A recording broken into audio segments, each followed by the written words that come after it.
শুভ জন্মাষ্টমী সবাইকে।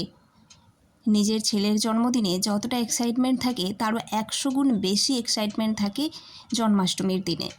ছোটোবেলা থেকেই দেখেছি দাদু ঠাকুমার বাড়িতে বেশ বড় করেই জন্মাষ্টমীর ব্রত পালন হতো। তারপর যখন একটু বড় হলাম দিদির সাথে যেতাম গুরুদেবের বাড়ি, ওখানেও কয়েকবার জন্মাষ্টমীর ব্রত করেছি। তারপরের দিন নন্দ উৎসবেও গেছি বেশ কয়েকবার। মাঝখানের কয়েকটা বছর একটু অগোছালো হয়ে গেছিলো। যাই হোক, সেই সব কাটিয়ে এই বছর প্রথম আমি বাড়িতে জন্মাষ্টমীর ব্রত করছি।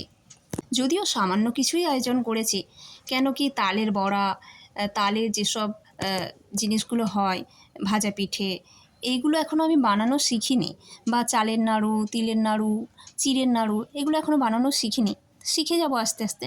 বাচ্চা ছোটো বলে অতটা একা হাতে করে উঠতে পারছি না, তাই খুবই সামান্য আয়োজন করেছি। একটু লুচি, সুজি, ক্ষীরের পায়েস আর নাড়ু, মিষ্টি বাটার, তার সাথে সারাদিন তো ফল দিয়ে সেবা দিয়েছি, তাই রাতে আর ফল দিচ্ছি না আজকে।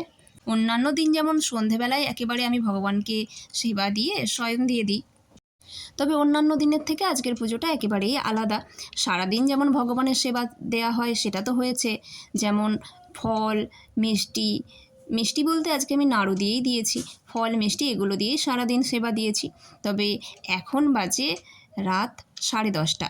আমি 9:30 থেকে পুজো শুরু করেছি, কারণ ভগবানের অভিষেক এইসব করতে করতে মানে আমি যতটা পারি, যতটা জানি, তো খুব কঠিনভাবে তো করি না। তো অভিষেক করানোর পর এসব ভোগ দিয়ে এখন প্রায় 10:30 বেজে গেছে।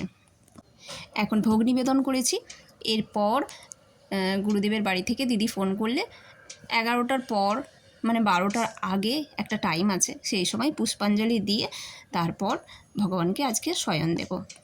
জন্মাষ্টমীর ব্রত যারা করেন তারা জানেন যে বেশ কঠিন। অনেকে আছে রাত 12টা পর্যন্ত নির্জলা উপবাসে থাকেন।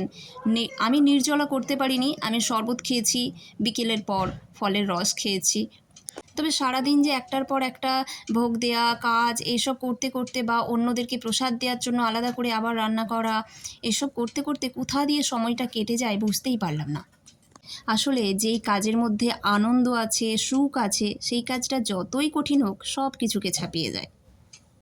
তবে ভগবানের এই যে ব্রত, উপবাস, তার জন্য ভোগ নিবেদন, ভোগ তৈরি, সেবা করা, তো এগুলো করলে নিজের মধ্যে একটা পজিটিভ এনার্জি তৈরি হয়। কারণ চারিদিকে এত নেগেটিভ মানুষ, এত নেগেটিভিটি, সেগুলোর প্রভাব আমাদের মধ্যে কোনো না কোনোভাবে পড়ে। তাই ভগবানের কাছে আমরা এই কারণেই আসি সেসব নেগেটিভিটি দূর করার জন্য। সবাই ভালো থাকবেন।